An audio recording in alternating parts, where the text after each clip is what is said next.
Every team's biggest reason for optimism, according to the Bleacher Report, and they say for the Browns, it's their new look defense. So optimism, yes. I don't think it's going to take quite as long for everything to come together as everybody else. And the reason I say that is they have time in training camp. There's going to be preseason. It's not like you have to do it virtually like you did a season ago. And the type of guys, they went out and got the football junkies.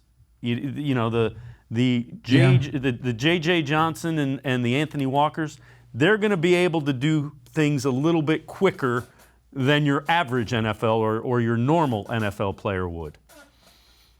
Okay, I'll buy that one. And I think they added some really nice, sharp pieces on that defense. And I agree with you. I think it'll come together. I'm playing devil's advocate more than anything else, but do we know what Joe Woods can do with a defense? Yeah, we think. But now we're going to find out because all the pieces are there. You know, can Greedy Williams come back? Can Grant Delpit come back? Are these injuries going to be better? Is Jacob Phillips going to take a step forward? What about Mac Wilson? Is he going to be anything here? Does Taki take a step forward?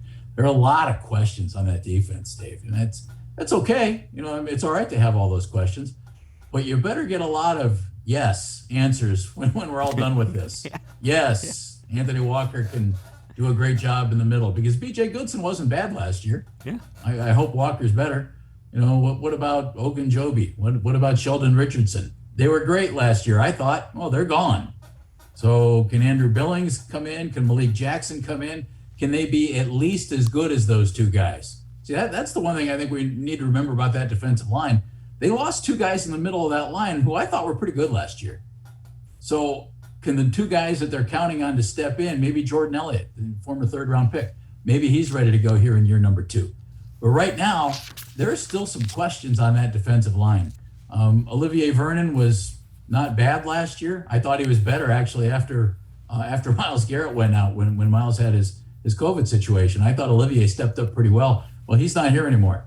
Can Clowney, can Tack McKinley step in and do at least that well? You know, I'm not convinced, and it's not about the guys they signed, it's about the guys that they lost. I'm not convinced that the defensive line took a huge step forward. And I mean that as a compliment to the guys who are here, not as an insult on the guys who they signed, because I like the guys they signed. And I wanted Jadeveon Clowney on this team for a while. I think he's outstanding. But I also didn't think Olivier Vernon was bad last year.